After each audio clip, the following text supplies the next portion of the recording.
Oi, Vera, oi, Raquel, e Jonatas. Oi, desculpe, eu estou sem câmera porque eu estou na rua. Sem problema.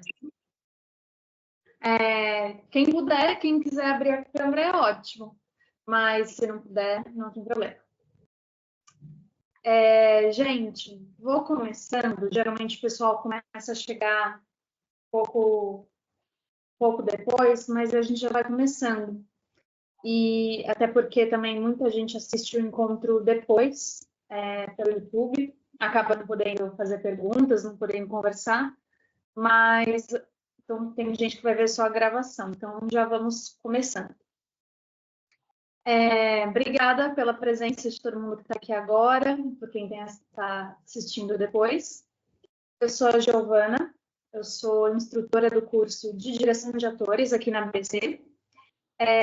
E nesse encontro aberto, que a gente sempre faz antes de cada edição nova do curso, eu faço uma apresentação geral do curso, explico a ementa em detalhes. Quem tiver alguma dúvida pode perguntar a qualquer momento, tá? Mas se não, depois também abro um espaço para dúvidas. Depois de conversar bastante sobre a emenda, eu faço uma breve apresentação minha. E é isso. Então, vamos começar. Bom, primeira coisa, esse curso é a 7ª edição dele, aqui na ABC. É um curso online, ao vivo. São 6 encontros de 3 horas cada, então 18 horas ao todo, né? É um curso online, então muitas vezes as pessoas perguntam, mas será que dá para aprender direção de atores online, né? Não tinha que ser presencial? Olha, eu já fiz bastante curso online e dou esse curso nessa versão online há bastante tempo também. Garanto que funciona. Então, para quem tem essa preocupação, fique tranquilo. Evidentemente, é um curso mais teórico, então a gente não vai ter exercícios de dirigir atores, né, durante as aulas, mas é um curso que instrumentaliza bastante o aluno a dirigir atores, a preparar atores. Então, ele é todo voltado assim para que vocês possam, de fato, aplicar o que vocês veem no curso, nos sets de filmagem, nos projetos de vocês. Outra dúvida que surge bastante é sobre o público-alvo. Se só pode gente que já trabalha com audiovisual, ou se é só para iniciantes. E também, fiquem tranquilos, é para todo mundo. Então, se você está começando agora no audiovisual, mudando de área, né, vindo de outra profissão, ou se você é aluno, né, está fazendo uma graduação, um curso técnico de audiovisual, enfim, esse curso vai contemplar suas necessidades. Não vai ter nada que você vai ouvir que vai ficar perdido, não vai conseguir acompanhar. E é também para quem já tem bastante experiência, tá? Então, ao longo das edições que a gente já realizou aqui pela ABC, a gente recebe de tudo. Oi, Mara, que bom que você abriu a câmera. Boa noite. Então, a gente recebe desde, assim, advogado, que começou a querer fazer seus próprios filmes, até diretores, diretoras que já estão no mercado há bastante tempo, pessoas, assim, com uma carreira, uma trajetória, premiadas. Então, contempla todo mundo, tá? E ele é um curso voltado para quem quer dirigir, para quem já dirige, claro, para quem quer preparar elenco, né, os preparadores de elenco, para produção de elenco também ajuda bastante, para assistentes de direção também, para roteiristas também ajuda bastante, muita coisa que a gente vê os roteiristas podem aproveitar muito. E para os atores, claro, a gente sempre recebe os atores, pessoas que estão querendo expandir, né, o seu trabalho para também atrás das câmeras, tá?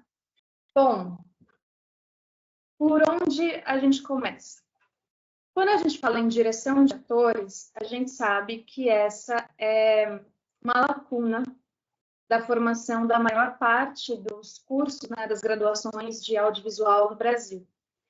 E é uma lacuna também no mercado, né? Então, quem já trabalha no audiovisual, no cinema, sabe que são poucas as pessoas que se consideram à vontade, que se consideram prontas, né, instrumentalizadas para dirigir os atores, para lidar com o elenco.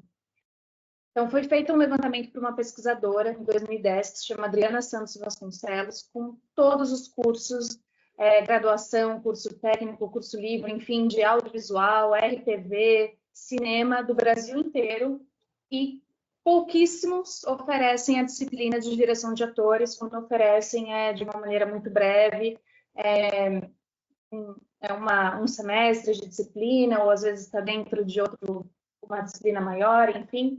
Então, a gente sabe que isso se reflete depois no mercado, né? Numa inaptidão para lidar com o elenco. Normal, por quê? Lidar com atores é lidar com o elemento humano do set de filmagem. E elemento humano, elemento vivo, é um elemento incontrolável, né? Tudo no set a gente consegue transformar em números, né? Tudo muito matemático, tudo muito objetivo, a gente consegue controlar ali. O ser humano não é assim, ele não funciona com botões que eu aperto, né, para atingir emoções e conseguir o que eu tô como diretora aqui vendo na minha cabeça, né, sobre como a cena deveria ser. Então, é natural que, uma vez sendo pouco incentivado ou pouco estimulado a pensar a direção de atores, a gente também meio que fuja dela, porque ela é muito assustadora, né? Lidar com outros seres humanos, lidar com a humanidade dessas pessoas é muito desafiador mesmo, é uma coisa que exige uma maturidade, né? Enfim. Então, por isso também que a gente recebe aqui no nosso curso pessoas mais velhas, pessoas que já trabalham com audiovisual há bastante tempo e que percebem que isso é uma falta, né? Que ainda gostariam de se desenvolver nisso.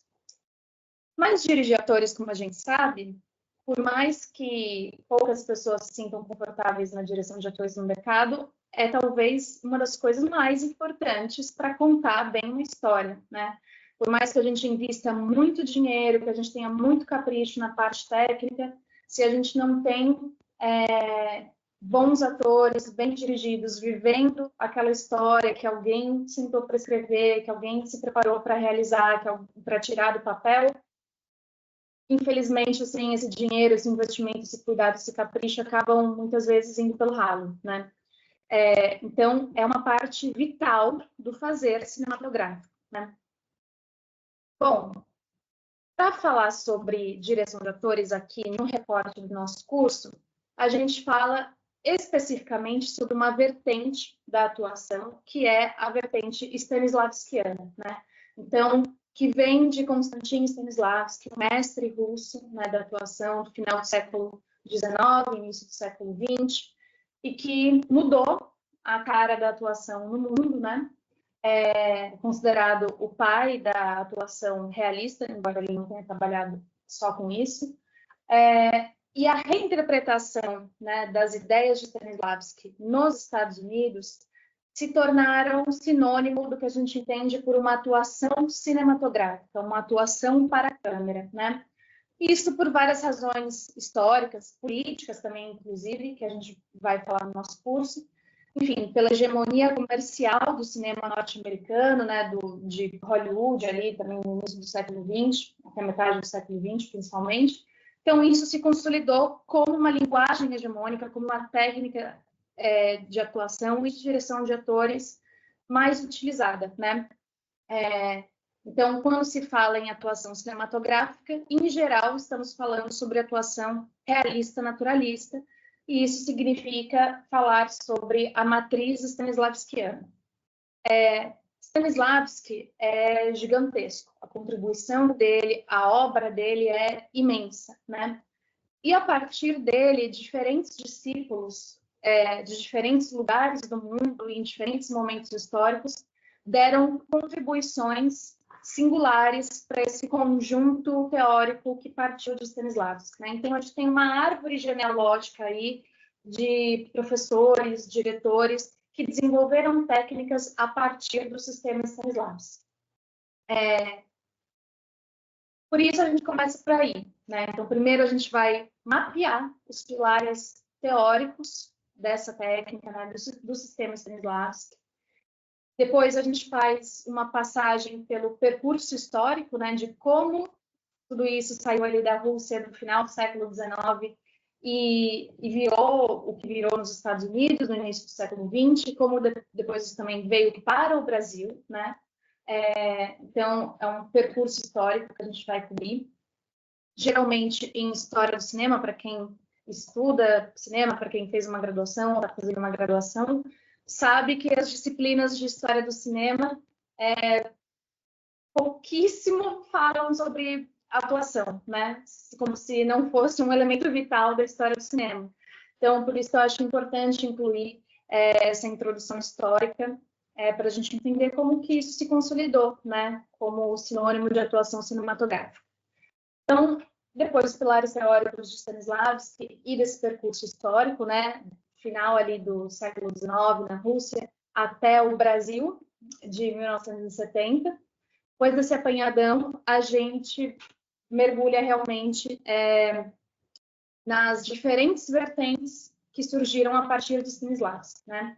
Então, aí a gente começa a falar sobre algumas coisas que talvez vocês já tenham ouvido falar em algum lugar, para quem é ator ou para quem já dirige, enfim, que é mapear diferenças, por exemplo, entre o que é o chamado primeiro Stanislavski ou Stanislavski tardio, último Stanislavski, falar sobre as diferenças, né, e desvendar alguns mitos, né, sobre memória afetiva, método das ações físicas, análise ativa, tentar aí separar, organizar realmente o que é fato e um pouco o que é lenda em torno desses conceitos que são muito famosos, né?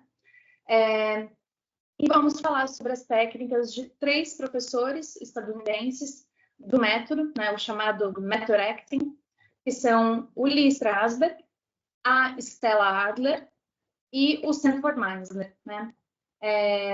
O Method Acting, já adiantando, é um conjunto, né, de técnicas que derivam do sistema Stanislavski, né, dessa reinterpretação do sistema nos Estados Unidos, e cada um desses 3 nomes que eu falei para vocês tem visões distintas sobre os caminhos pelos quais o ator chega na atuação verdadeiramente vivenciada, né? Então, a gente vai mapear essas diferenças e também entender o que esses 3 têm em comum, né? Porque a verdade é que eles têm muito mais princípios que unem essas técnicas do que diferenças entre eles. Mas é bom adiantar que essa galera, historicamente, brigou muito entre si e que os discípulos desses professores brigavam muito entre si e permanecem brigando até hoje, no contexto assim, Brasil 2024, as pessoas ainda disputam muito, né, em torno de quem está certo, quem está errado, qual que é o melhor caminho, quem entendeu melhor Stanislavski ou não, enfim, né?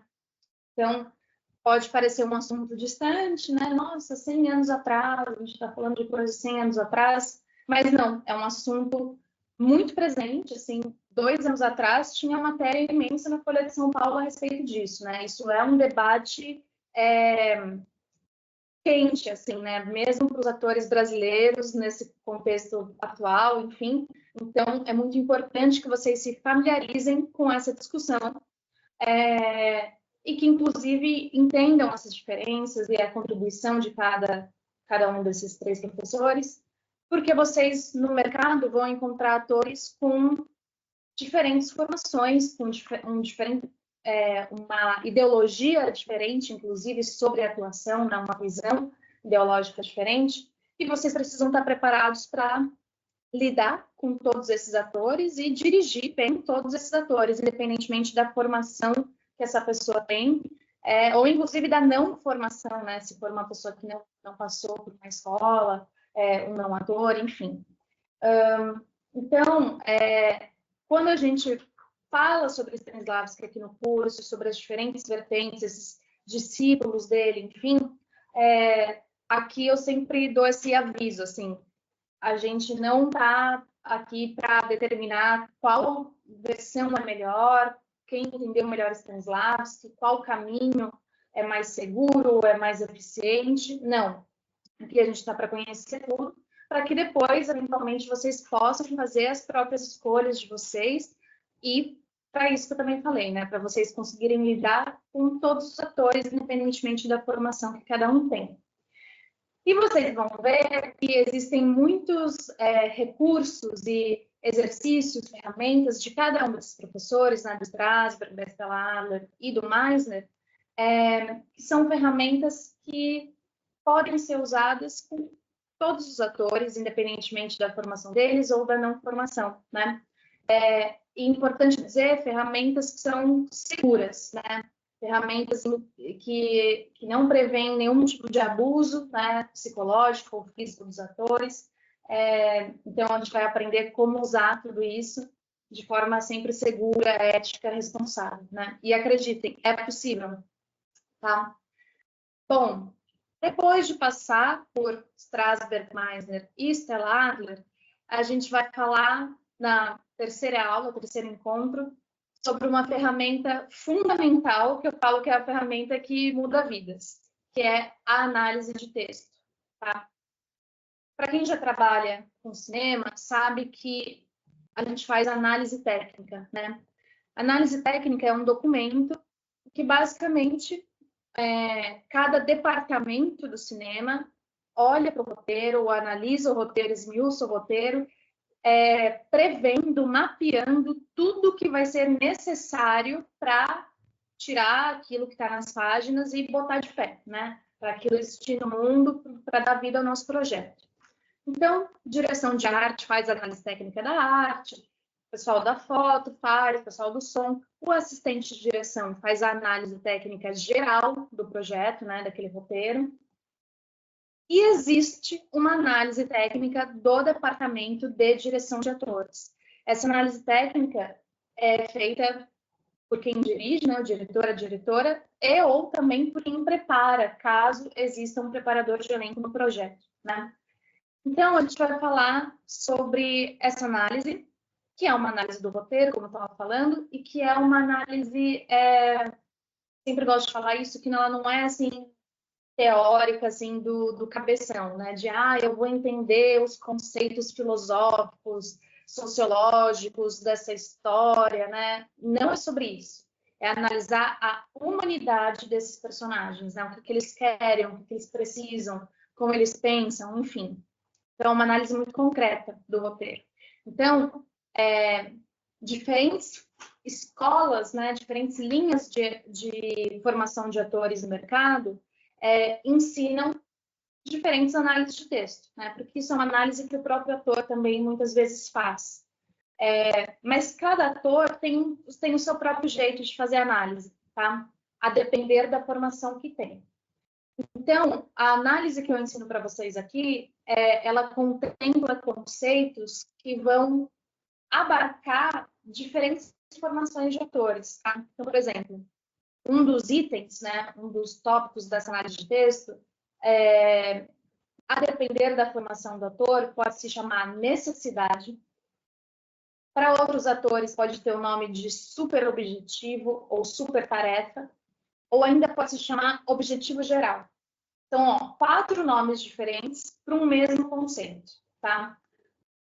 Como diretor, como diretora, você precisa dominar bem o conceito para lidar com qualquer tipo de ator, né? Então, se o ator fala, porque o super objetivo, você sabe do que ele está falando, né? Então, aprender sobre essa análise de texto também é o começo de começar a ter vocabulário em comum com os seus atores, tá? Então, eu sempre passo todos os nomes com os quais um conceito pode se apresentar para vocês. E é isso, você domina o conceito, você é capaz de reconhecer, não importa com qual título ele se apresente para você, né? Então, essa análise de texto, só para adiantar um pouco, a gente fala sobre as circunstâncias, objetivo, necessidade, evento, unidades de ação, que são os bits, os verbos de ação, que são a ferramenta mais importante para a direção de atores, as atividades, e a gente fala também sobre personalizações e substituições, resgatando conceitos da aula anterior de como usar ferramentas, né, do method acting com os atores de maneira segura e responsável. Então, depois no curso vocês vão ver o que significa cada uma dessas coisas, tá? E essa análise de texto, eu sempre também falo que não é uma análise que a gente faz para falar, ó, como eu entendo bem do meu roteiro, olha como eu fiz a lição de casa bonitinho, tá tudo aqui no meu caderno, tá tudo aqui no computador, e fica por isso mesmo. Não. O que vocês aprendem nessa análise técnica é literalmente aquilo que vocês vão usar para falar com os atores de vocês todos os dias, no ensaio, na pré, no set de filmagem. É a partir daí que você vai dirigir o seu ator. Essas são as principais ferramentas para você conversar com o seu ator, para você dirigi-lo, tá? Quarto encontro é um tema muito importante também, né, que é a continuação da gente ver como que a gente usa a análise de texto. Então, o tema é a direção de resultado, tá? Direção de resultado parece uma coisa muito boa, né? Então, eu vou dirigir e vou conseguir ter resultados com os meus atores. Mas não, é um termo pejorativo, é uma coisa ruim que a gente deve evitar ao máximo fazer direção de resultado, né? Então, Judith Weston, que é uma autoridade no assunto de direção de atores no mundo, autora do Directing Actors, que é um livro que eu recomendo bastante para vocês, fala bastante sobre isso, né? Mas falar sobre direção de resultado, os tipos de direção de resultado, é fundamental para a gente entender o que não fazer e por que não fazer, né? Porque também isso acontece. Às vezes tem lugares que falam, não pode fazer isso, mas não explicam muito o porquê, né? Por que não pode fazer direção de resultado? Qual que é o risco de uma direção de resultado? Então, só para adiantar um pouco o assunto, o que é, né, a tal direção de resultado? Resumindo, é todo tipo de orientação que pede do ator uma forma externa, um resultado externo, ao invés de dar o caminho para que o ator chegue organicamente por ele mesmo nesse resultado que você, diretor, está vislumbrando, tá? Exemplos, em linhas gerais, de tipos de direção de resultado. Dirigir a partir de emoções, né? Então, aqui você tem que estar bem bravo, ou nessa hora você fica triste, pode dar uma chorada. Quero você bem nervoso nessa cena, ou no final você tem que estar desesperado, né? Dirigir a partir de emoções. Outro tipo de direção de resultado. Dirigir dando a entonação para o ator copiar, né? Que é o que se chama, a gente fala que é o line reading, né? Leitura de fala. Então, você diz para o ator, canta para o ator a melodia que ele tem que copiar, né? Que ele tem que imitar. A entonação de, essa frase você tem que falar tipo assim, né? E aí o ator copia aquilo que você está falando, reproduz a melodia de fala que você encontrou para aquele momento do texto, né? Outro tipo muito comum, dirigir a partir de adjetivos, tá? Então, seja sexy, você é um cara bem arrogante, é um bad boy, você é uma mulher fútil, mimada, né? A partir de adjetivos, né? Que são estereótipos também. Dirigir a partir de expressões faciais, né? Então, faz cara de perdido, faz uma cara assim, meio confuso. E por último, talvez o mais comum de todos, né? Que é simplesmente dizer maior, menor, mais, menos, né? Bom, então, se vocês já se aventuraram a dirigir ou já costumam dirigir, provavelmente vocês estão falando, putz, eu já fiz muito isso que a Giovana está falando. Normal. Todo mundo faz. Eu já fiz bastante. Grandes diretores fazem, tá? Então, não precisa ficar triste, não precisa se desesperar se você já fez isso. Ai, mas eu sou uma fraude. Não, tá tudo bem, tá? É normal que a gente tenda a começar a dirigir a partir daí, né? Então, se eu chegar no meio da rua, assim, na Avenida Paulista, e falar, gente, quem quer dirigir uma cena aqui, a gente vai filmar no celular, que é um ator e uma atriz, eles vão fazer uma briga de casal. Quem quer dirigir? Vou pagar, sei lá, 10 mil reais para quem dirigir. Aí uma pessoa leiga na rua topa dirigir essa cena.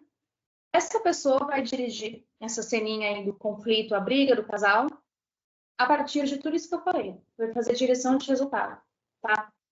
Porque instintivamente é normal que o nosso primeiro recurso, nosso primeiro caminho seja esse conjunto de estratégias, né?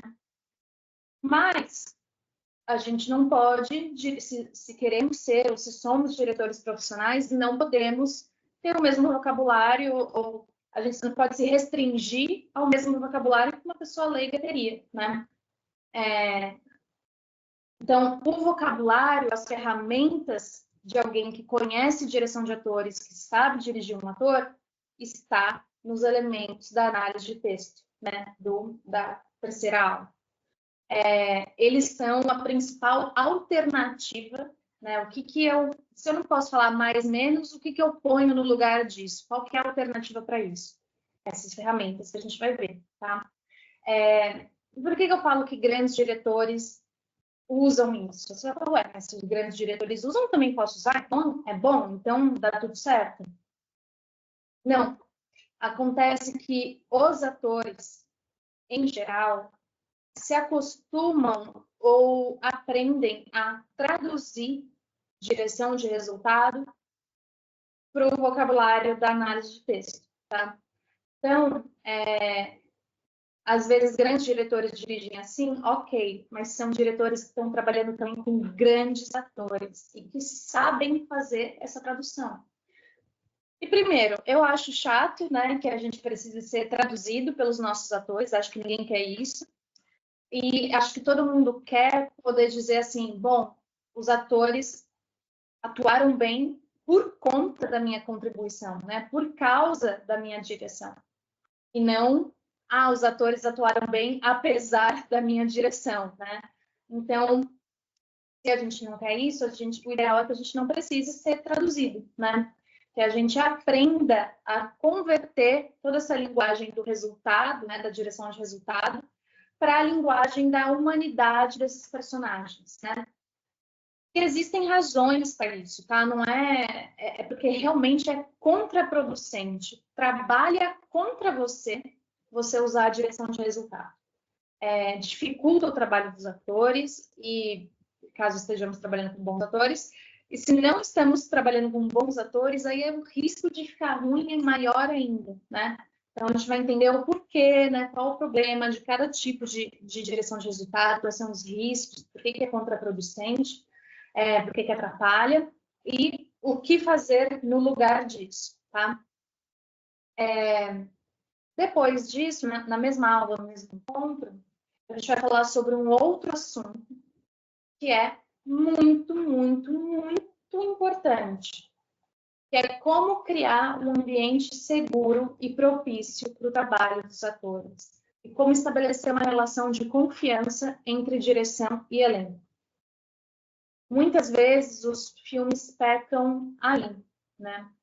Às vezes alguém que se dedicou um monte na direção de atores, fez uma pré-caprichada, com preparação de elenco, com tudo, alguém que estudou, que está preparado, mas se na hora H você não sabe criar um ambiente seguro para os atores, também tudo pode ir por água abaixo. Então, a gente vai falar sobre o que é esse ambiente, como criar, como manter esse ambiente para os atores. Tem muita coisa que parece óbvia, né? Então, um ambiente que não tem piadinhas desnecessárias quando o ator vai fazer uma cena desafiadora emocionalmente. Isso é óbvio. Mas a verdade é que, infelizmente, o óbvio não acontece no mundo real do mercado. Então, enfim, seguimos trabalhando em nome de uma melhora nesse sentido. E para quem já está no mercado, e para quem não está, que essa pessoa já entre com uma outra mentalidade, né? Valorizando, sabendo da importância que é esse ambiente seguro e essa relação de confiança com os atores, né? Também sou bem partidária de que, às vezes, o óbvio precisa ser dito, né? Então, muita coisa é óbvia, outras nem tanto, né? Então, a gente fala bastante sobre esse assunto, e é algo que eu vejo que faz muita diferença. Isso aí é metade da direção de atores. Porque a verdade é que existe um pouco uma lenda, né, de que ator profissional, ou ator de verdade, ou o ator que é bom, ele consegue se virar mesmo num ambiente muito ruim, muito hostil, muito caótico, né? Ele cria uma bolha ali em torno dele e consegue entregar o que ele precisa entregar. Isso é verdade? Tá? De fato, uma das habilidades que um ator mais experiente acaba desenvolvendo é essa habilidade de se concentrar, de manter o foco, de entregar o seu trabalho, mesmo diante da diversidade ali do set de filmagem, né? Mas isso é como a gente aprendeu a sobreviver, digamos assim, não é o ideal. E saibam que mesmo se você contratar grandes atores com muita experiência, atores muito bons, e que conseguem manter isso, né, criar essa bolha em torno deles, mesmo assim, num ambiente ruim, esse ator vai entregar muito menos do que ele poderia, né? Ele não vai estar na sua plenitude. Então, se é um ator, digamos assim, nota 1000, talvez o rendimento dele caia para 900, né? Como se fosse possível quantificar, mas enfim, caiu para 900. Continua sendo uma atuação muito boa, né? Uma atuação fora da curva, excelente, tudo certo. Agora, se você pega um ator que é nota 100, digamos assim, talvez o rendimento dele caia a ponto de chamar a atenção negativamente, né? Daquilo gritar na tela. As pessoas não conseguirem nem olhar para o seu filme sem falar, putz, isso está muito ruim, né? Então, faz diferença cuidar desse ambiente seguro para os atores, faz diferença, não importa com que tipo de elenco você está trabalhando. É com não atores, é com atores iniciantes, inexperientes, amadores, ou é com grandes estrelas, não importa. Isso causa um impacto muito grande, não importa qual tipo de elenco que você está trabalhando, tá? Talvez cause um impacto tão grande a ponto de estragar o seu filme, né? Então, não podemos pecar essa parte, por isso que a gente fala bastante sobre isso no curso, tá? Bom, aí vamos para o quinto encontro, que é um encontro de falar primeiro sobre exercícios de preparação, tá? Exercícios de preparação podem ser feitos por um preparador de elenco, se houver um projeto, mas se não houver, vai ser feito pelo diretor, pela diretora, né? Então, exercícios que a gente faz na pré para preparar os atores para o que eles vão vivenciar nesse roteiro, nesse projeto, tá? Uma das missões, né, dessa etapa de pré é criar as relações do roteiro. Então, os atores muitas vezes se conhecem dias antes do início das filmagens, né? Então, a pessoa se conhece há uma semana, mas vão ter que fazer um casal que está junto há 20 anos, né? Ou amigos de infância, ou arqui-inimigos há 5 anos, né? O que quer que seja, enfim, pai e filho, mãe e filho, enfim. Então, essas relações precisam ser construídas, porque já no primeiro dia, primeira cena que esses atores filmarem, essa relação precisa acreditar nela, né? Essa relação precisa existir ali. Então, a gente fala sobre exercício de preparação de elenco que vocês podem aplicar com os atores de vocês na pré para construir essas relações do filme e não só as relações, também para ajudar os atores a entenderem a natureza daquilo que os personagens desejam, do que eles precisam, do que é importante para esses personagens, né? Enfim, são exercícios seguros e exercícios que não exigem conhecimento prévio do ator. O que eu quero dizer? O ator não precisa dominar técnica X, Y, Z para poder fazer esse exercício. Então, por isso que eu gosto de passar esses. São exercícios universais, assim, você pode aplicar com diferentes pessoas e servem para diferentes tipos de roteiro, né? Abrangem muitas dramaturgias diferentes, digamos assim. Então, são exercícios que vocês vão realmente poder usar nos projetos de vocês. E são exercícios que muitos profissionais usam no mercado e que os meus alunos também usam nos filmes deles e funciona bastante. Sempre recebo mensagem dos alunos falando: nossa, eu apliquei, foi mágica. É mágica, funciona, né? Então, pode confiar que funciona.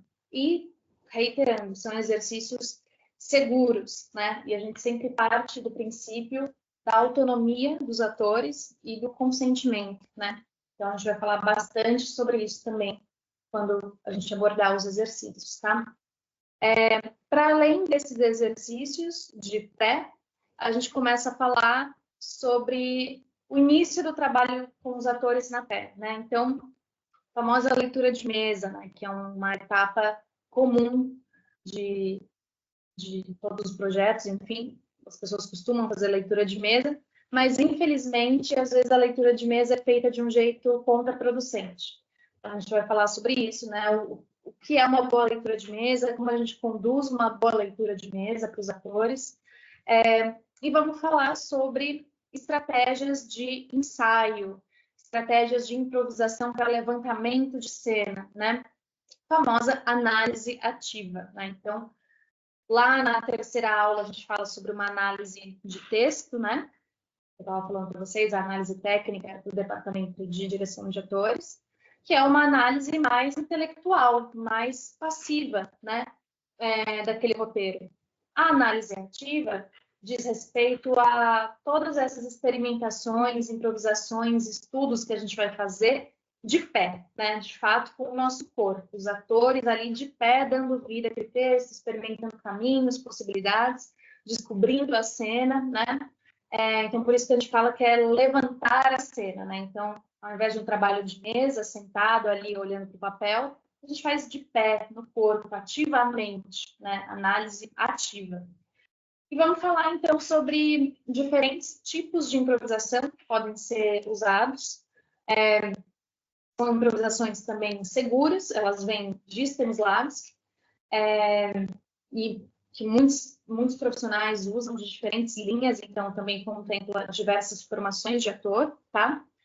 E depois disso, a gente fala um pouquinho sobre produção de elenco. Não é o foco do curso, inclusive aqui na ABC tem um curso só voltado para a produção de elenco. Vejam depois no site da ABC. Mas sobre a produção de elenco, eu gosto de falar sobre como dirigir o teste de elenco, né? Porque a direção de atores começa na seleção, né? No casting. Então, escalar bem é também metade do caminho. Se você acerta na escalação, metade do trabalho já está feito, né? E se você erra, isso também tem um custo depois de um trabalho que você vai ter que fazer, né? Bom, então a gente fala sobre a produção de elenco, como é dirigir bem um teste de elenco, né? Como a gente entende, como que a gente testa se o ator é dirigível ou não, usando as ferramentas que a gente viu nas outras aulas. Como que a gente testa se o ator tem escuta para o parceiro de cena dele ou não, né? Se ele está no presente, jogando com o parceiro, reagindo ao que o parceiro está trazendo ali para ele, né? Então, a gente fala sobre essas estratégias ali para fazer um bom teste de elenco, né? Isso quando a gente está dirigindo um teste ao vivo, claro. E depois da produção de elenco, falamos um pouco sobre construção de personagem.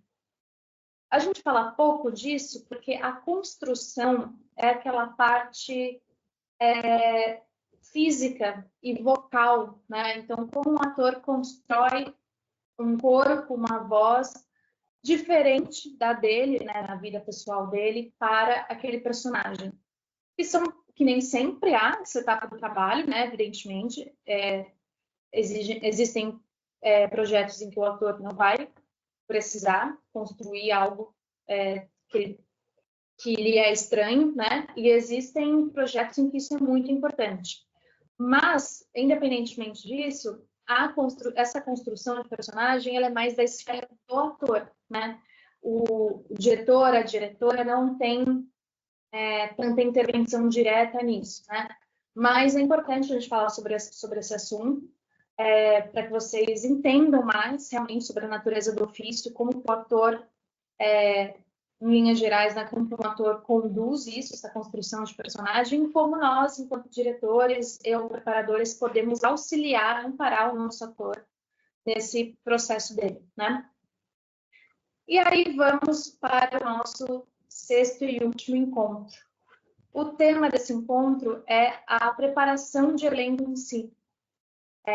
Então, a gente passa por um panorama histórico da chegada do preparador de elenco no audiovisual brasileiro, a presença nessa função do preparador é uma característica do nosso audiovisual, né, do Brasil. Então, não existe, ou não existia até bem pouco tempo em basicamente nenhum outro lugar do mundo, né? Embora existam os acting coaches em Hollywood desde sempre, enfim, desde sempre não, há muito tempo, ali meados dos anos 50, a figura do preparador de elenco é diferente disso, né? Então, e é característico do nosso audiovisual.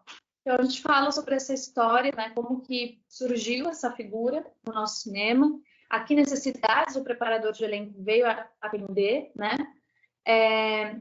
E, evidentemente, falar sobre a história da preparação de elenco é falar sobre a Fátima Toledo, que não só é a pioneira da preparação de atores do Brasil, mas é, até hoje, talvez, a principal figura, né, da preparação.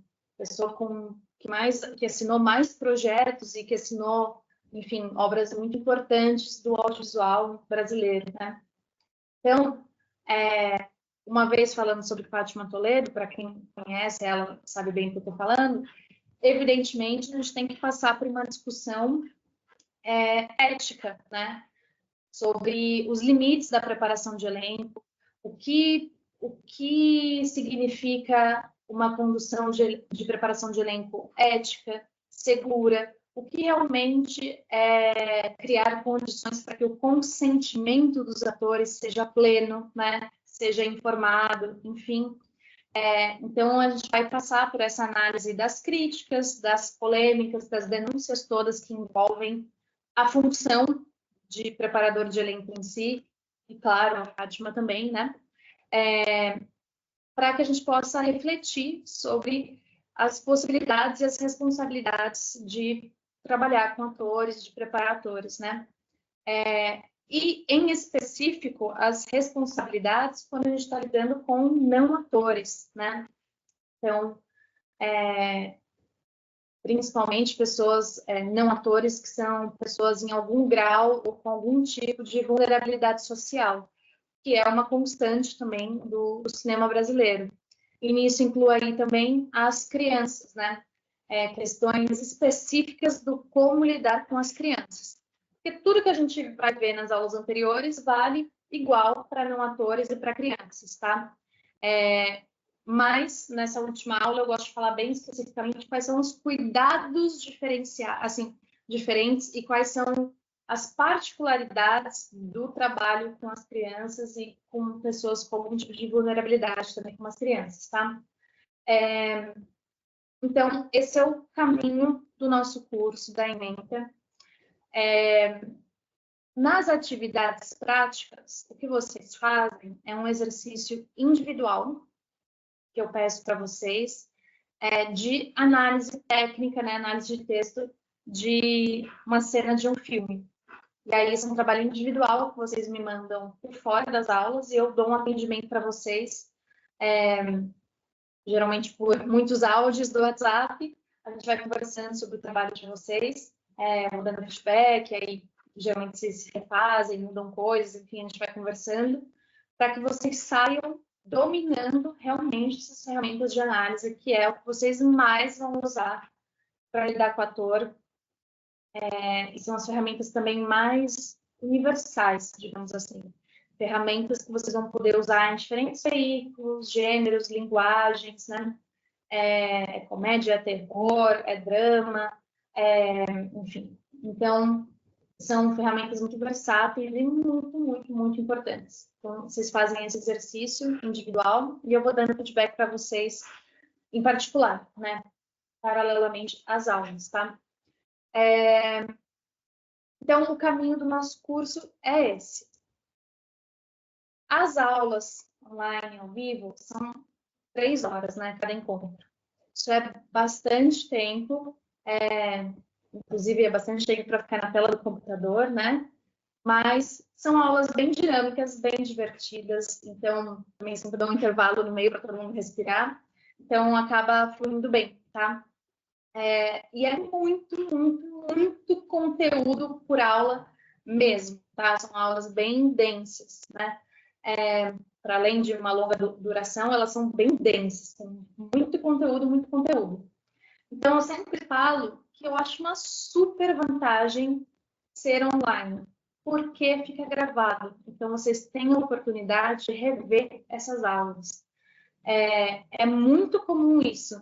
Parece que estou falando, tipo, ai, não, só os alunos muito nerds, muito CDFs vão fazer isso. Não, acaba que a maior parte dos alunos me escreve dizendo que está fazendo isso. Eles revêem os vídeos das aulas para anotar mais coisas, porque aí, quando você reassiste, você tem a oportunidade de prestar atenção em outra coisa que na hora passou batido e agora te chama atenção, te traz uma reflexão, te traz uma dúvida, né?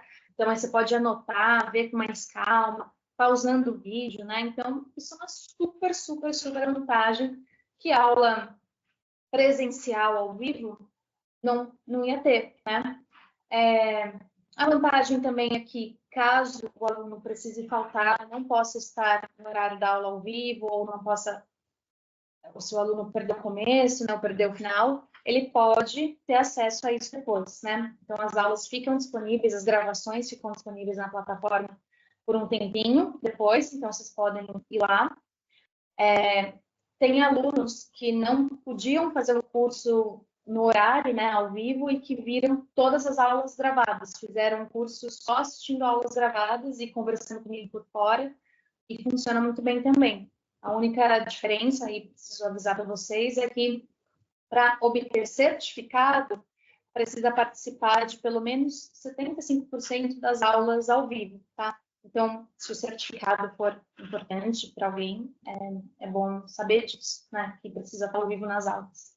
E o bom também de estar ao vivo é poder fazer perguntas, né? Conversar, participar dos exemplos, porque eu sempre tiro todos os exemplos dos alunos, eu fico brincando com todo mundo com as câmeras abertas, então eu faço exercícios assim com as pessoas, né? Dando de exemplo, então é muito legal se vocês puderem estar ao vivo, claro. Que mais de avisos gerais?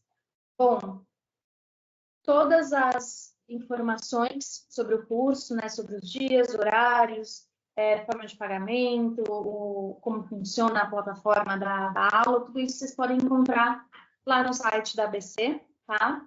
Então, qualquer dúvida que surgir depois também podem me escrever, enfim, ou escrever para a ABC que a gente vai respondendo vocês. Por enquanto, dúvidas sobre a ementa, sobre os assuntos que eu falei, que a gente vai passar aqui na ementa? Não. Vera, Raquel, Mariana, Mara, Márcia, Pudiali. E tem alguém que saiu agora, não vi quem é. Ou que caiu. Bom, se lembrarem de alguma dúvida, é só chamar, tá? Mas então, eu vou fazer uma breve apresentação minha, só para a gente não... Vou estender muito aqui o horário, que já tá dando, o horário do nosso encontro. Raquel, você ia falar? Você abriu o microfone? Eu ia falar, mas assim, acho que vale a tua apresentação. Eu queria entender um pouquinho, eu faço direção, eu dei aula, na verdade, no Célia Helena, não sei se você é do Rio ou de São Paulo, de interpretação de atores para cinema. E foi ótimo, foi muito legal, porque elas são todas conduzidas, está certo, a proposta da escola a fazer teatro. Então, na hora que se abre uma câmera, todo mundo faz um Shakespeare. entendeu? Então, eu queria entender melhor como é que você põe em prática esses métodos, é isso. Que legal, Raquel. Deixa eu fazer minha apresentação, então, porque eu sou formada no CELIA também. Bom, então, sou Giovana, eu sou de São Paulo, Raquel, eu sou de São Paulo, moro em São Paulo. Eu comecei a atuar ainda criança no audiovisual, comecei pela publicidade, né, então fazia publicidade, e tive a oportunidade de ser dirigida por diretores muito legais nessas publicidades, diretores que hoje dirigem conteúdo, né, longas séries, enfim, e que eu fui observando e comecei a perceber que eu gostava também da parte de estar atrás das câmeras, né, que eu queria contar histórias visualmente. Então, depois quando eu cresci, né, depois de fazer bastante publicidade, estudar teatro, fazer teatro ainda na escola, tudo isso, eu decidi que eu ia me formar atriz e ia me formar em cinema. Então, me formei atriz pelo Célia Helena, que é onde a Raquel deu aula. Na minha época, quem dava interpretação para a câmera era o André Corrêa. O Célia Helena, para quem não é de São Paulo, é uma escola bem tradicional daqui. É como se fosse a Cal, né, ou o Tablado, para quem é do Rio. E me formei em cinema pela FAAP, uma faculdade também aqui de São Paulo. E quando eu fazia faculdade de cinema, como eu era atriz, as pessoas morriam de medo de lidar com atores, sempre falavam, vai lá, Giovana, resolve isso, taca para a Giovana resolver, né? E eu adorava isso, né? Mas eu já notava um pouco esse medo, né, das pessoas de falar com o ator, né, de querer entender sobre direção de atores, mas adorava que acabava ficando para mim. Então, eu podia trabalhar bastante nos filmes, fazendo a preparação de atores, fazia a produção de elenco sempre também, dirigindo os atores. Então, aí eu comecei a ver a me interessar, né, a ter afinidade por essa ponte entre as minhas duas formações, né, entre minha formação como atriz e como cineasta, que era a direção e a preparação de atores. Uma vez formada, eu segui trabalhando como atriz, e sigo trabalhando como atriz até agora, como atriz no teatro, no audiovisual, e comecei, logo que eu saí da faculdade de cinema, comecei a estudar especificamente direção e preparação de atores. Então, tive a oportunidade de estudar com muitos diretoras muito legais, preparadoras, aprender diferentes técnicas, diferentes ferramentas, caminhos, e começar a fazer ali minha própria mochila, né, minha própria bolsa de ferramentas, enfim. E decidi, a partir disso, de alguns anos trabalhando com isso, estudando com esses diretores, preparadores, decidi que também ia seguir carreira acadêmica. Então, eu fiz mestrado em Artes da Cena, na UFRJ, e aí voltava, né, de São Paulo. E o meu mestrado foi sobre preparação de atores para o audiovisual. Especificamente sobre a presença, né, dessas vertentes stanislavskianas no audiovisual brasileiro contemporâneo. Depois fui para o doutorado, também em Artes da Cena na UFRJ, também seguindo a mesma linha de pesquisa de preparação de atores no audiovisual, agora com estudos de caso da Fátima Toledo. Então, eu pesquiso, né, há muito tempo o trabalho da Fátima para justamente refletir sobre o que é uma condução ética ou o que pode descambar para uma condução violenta, para uma condução irresponsável do trabalho com atores e não atores, né? Então, depois da minha pesquisa acadêmica, eu comecei já a dar aula, né? Então, como pesquisadora, você obrigatoriamente começa a ir para a docência, né? Mas já era meu objetivo há 10 anos atrás, eu já queria ir para a docência. Então, eu dei aula de direção de atores na UFRJ, né? No curso de radialismo, lá eles não têm cinema, né? Enfim, no curso de radialismo tem direção de atuação. Então, dei aula com o Fernando Salles. Comecei a dar aulas particulares, então participava de palestra, congresso, enfim, sobre o tema de direção e preparação de atores.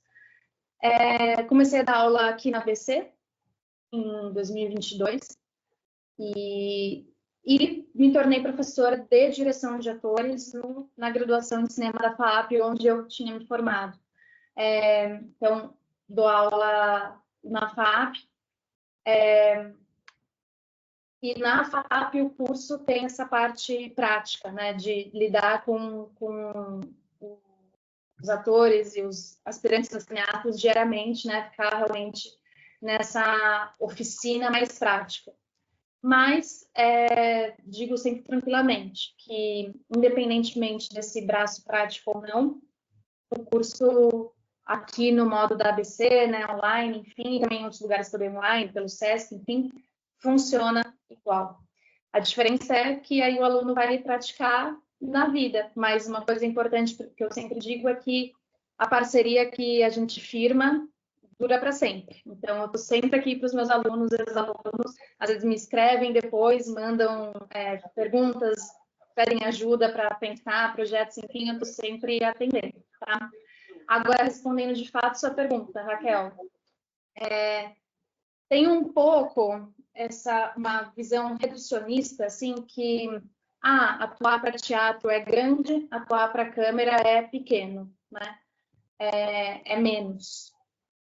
E isso tem um fundo de razão, tem um porquê, mas não é necessariamente verdade, né? Isso é um reducionismo muito grande de dizer qual é a diferença entre atuação mais para teatro ou mais para câmera, né? A gente tem grandes atuações que são quase unanimidade, assim, na história do cinema, ou mesmo no cinema recente, se você pegar, assim, a última leva de filmes premiados, enfim, pelas atuações, e muitas delas, assim, são tudo menos pequenas, né? Não é isso do menos, do pequenininho, do minimalista. Então, isso é uma regra meio boba, né?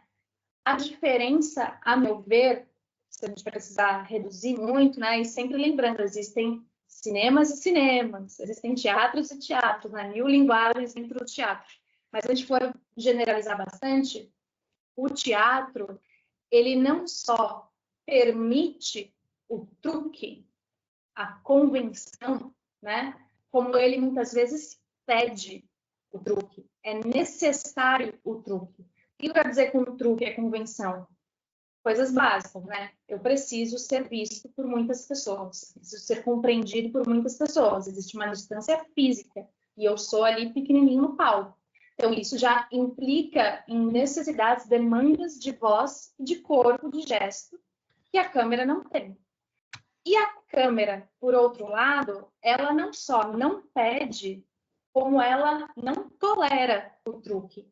Ela só recebe bem aquilo que é verdadeiramente vivenciado. Então, se passou um segundo de hesitação na cabeça do ator, a câmera capta, porque está bem fechado em você, e a tela amplia depois, para que todo mundo possa ver isso. Então, as hesitações, ou a mentira, ou o truque, a câmera não pede e ela rejeita, ela não tolera.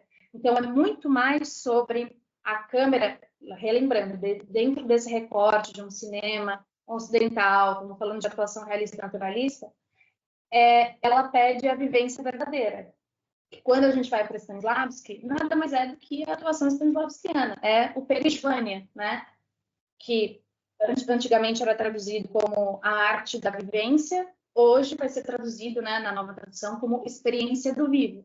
Nada mais é do que atuação verdadeiramente vivenciada em oposição a uma atuação representada, que era a que Stanislavski rejeitava desde sempre, né? A atuação do truque, da convenção teatral, dos estereótipos, dos clichês, aquela coisa esvaziada, sem vida, mecânica, né? Formas mortas, né? Enfim. Então, primeira coisa que eu acho, no caso, né, você dá aula para os atores, é fazer os atores entenderem isso, que não é sobre grande ou pequeno, sobre minimalista, é sobre realmente experienciar aquilo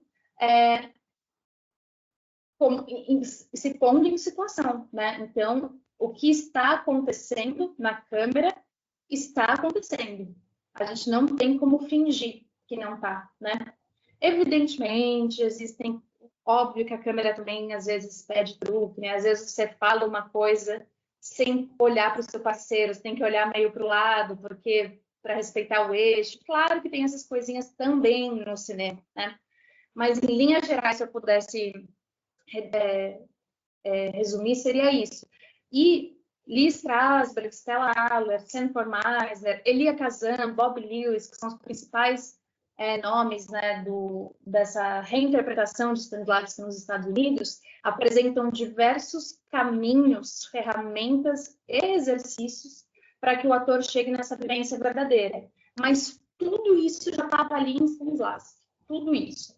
É que eles se aprofundaram mais, se dedicaram mais a ferramentas específicas, cada um deles, e foram descobrindo exercícios novos, enfim. Mas tudo já estava lá, já estava no instante. Né?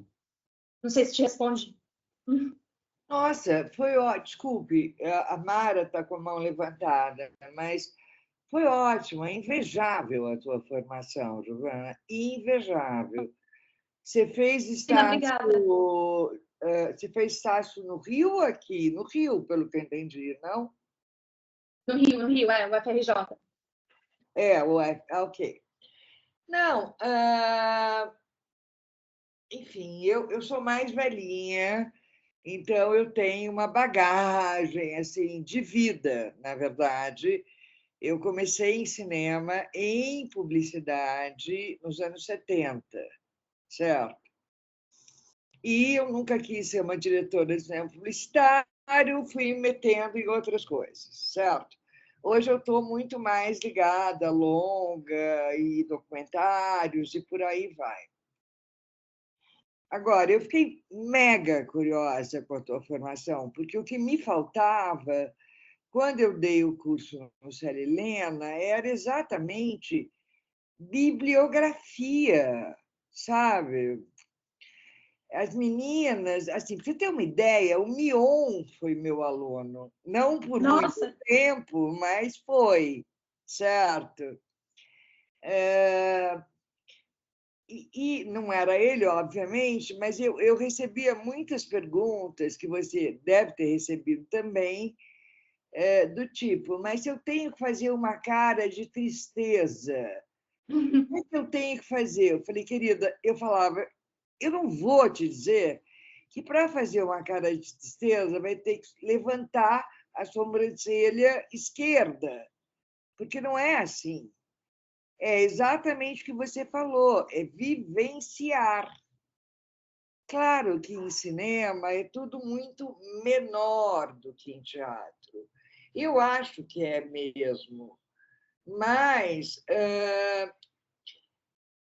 o pessoal tem feito isso, eu estou achando bem legal, que foi uma coisa que o Luiz Fernando Carvalho começou, que é levar os atores para uma preparação anterior às filmagens e a uma vivência.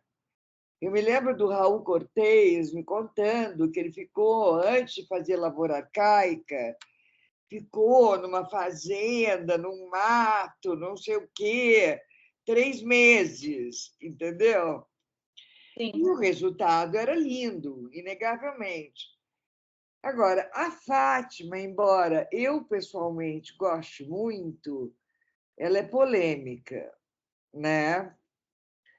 Eu me perdi, desculpe, Giovana, eu me perdi. Segue aí, deixa a Mara te perguntar e aí a gente vai, tá bom? Tá bom, tá bom. Diga, Mara. Oi, Giovana. Não, o seu currículo realmente é invejável. E eu sou diretora, já fiz 5 longa-metragens, 5 séries e dirigi comédia romântica e documentários. E aí, assim, as pessoas sempre dizem que eu sou uma ótima diretora de atores. Eu tive uma infância, conheci Eugênio Kuznet, tive aulas com o discípulo dele, minha mãe teve aulas com ele, e minha mãe já foi atriz também, mas muito rapidamente. Enfim, eu tenho uma direção de atores absolutamente instintiva.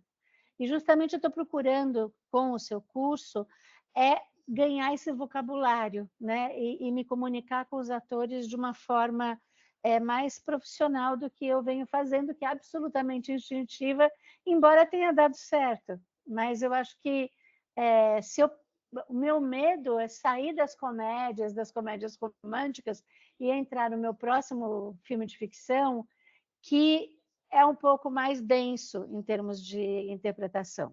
Aí eu realmente acho que eu tenho que estar melhor preparada. Então, assim, eu vou fazer o teu curso, fiquei super animada. Estou aqui, já mandei uma mensagem para o contato da Decine e queria só te parabenizar e perguntar, você acha que o curso também é para mim? Sim, que legal, Mara, bem-vinda. Tomara que dê tudo certo. Mas sim, com certeza é. E acredito super nisso que você falou, assim, de instintivamente já ir fazendo muitas coisas que vão dando certo. Porque uma coisa que também aprendi com uma das minhas mestras, que é uma preparadora de língua que se chama Estrela Strauss, na verdade, ela me passou isso, quem falou isso foi um dos mestres dela, que é o Robert Eller, que é um professor lá do Instituto Lee Strasberg, em Nova York, que é Stanislavski, é que nem Darwin.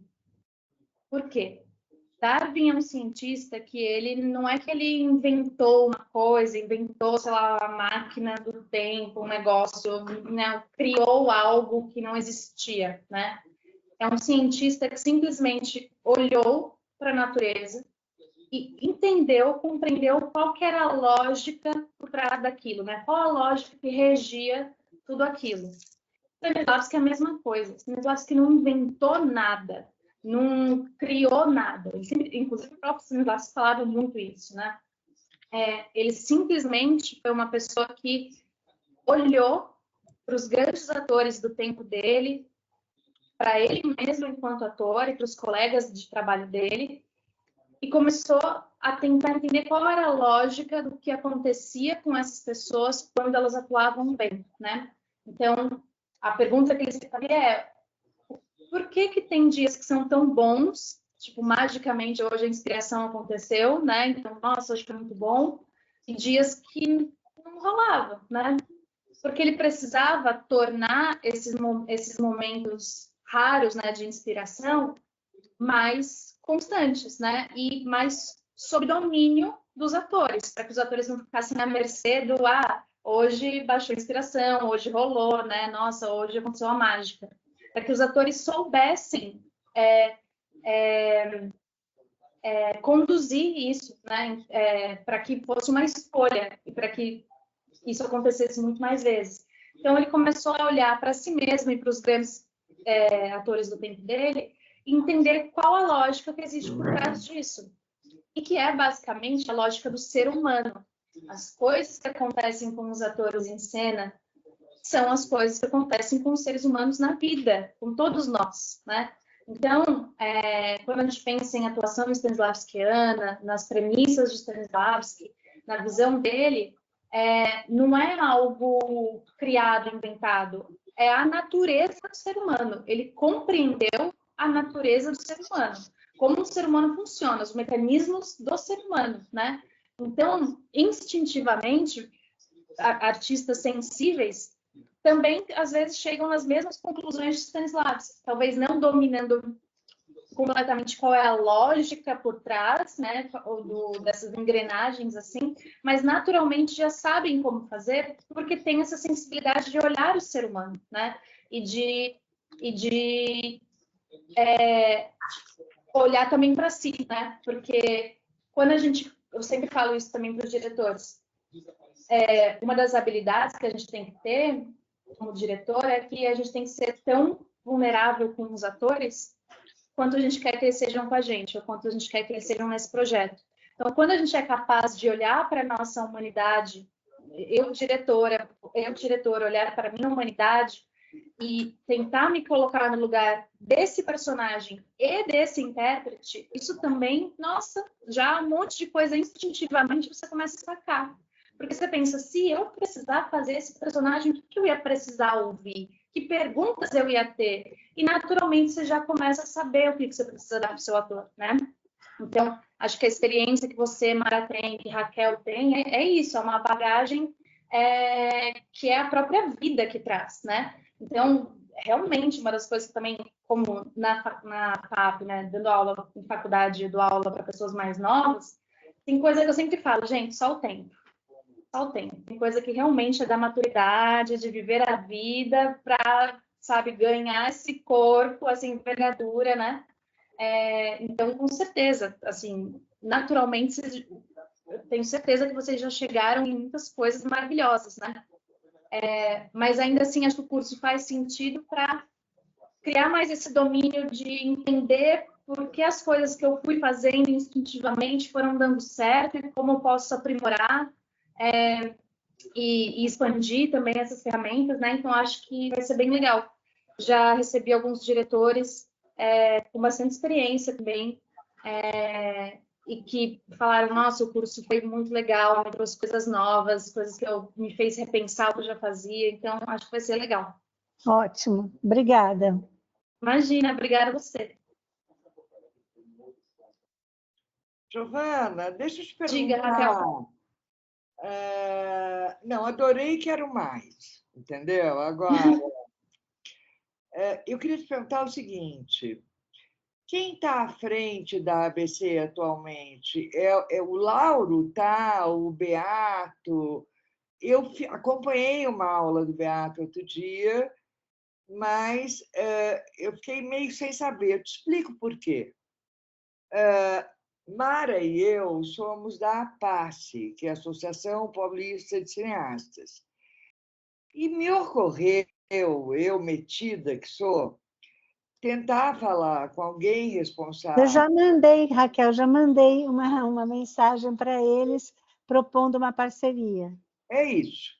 Ver se a gente conseguiu uma parceria, porque os custos, honestamente, são altos dos cursos. Sim, sim. Então, o que eu acho, ok, super válido, nenhum problema, mas seria muito legal se fossem um pouco mais acessíveis, entendeu? Que ótimo que você mandou, Mara! Claro, já mandei, propondo um desconto em troca de divulgação nas nossas redes. Tá ótimo.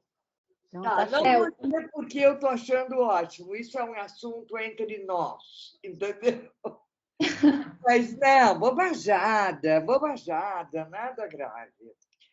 Enfim, querida. Mas eu sei que a ABC tem parcerias com algumas associações, eu não sei se especificamente com a Paulista tem, mas, por exemplo, o membro ABC tem um desconto bem grande, enfim.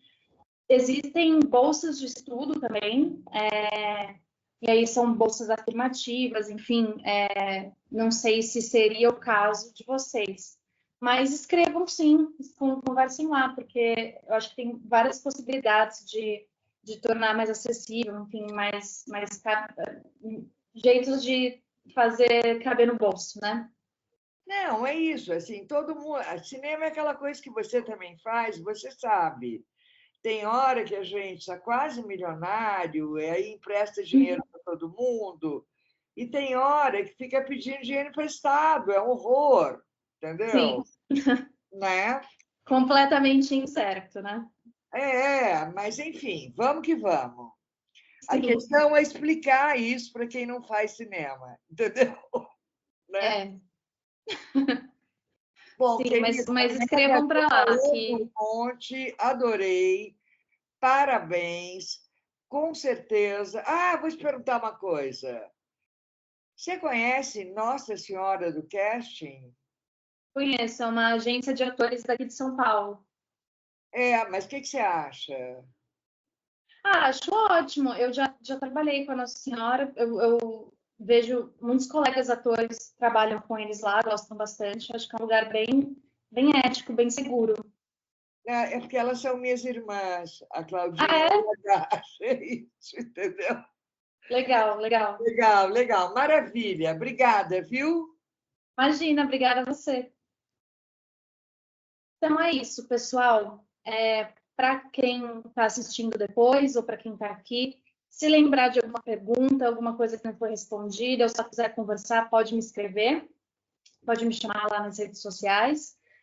O Instagram é Giovana, com I, com 2 N's, Siqueira, dois A's no final, né? E só me mandar mensagem por lá, a gente se fala, tá bom? E espero que vocês possam fazer, espero vocês no curso.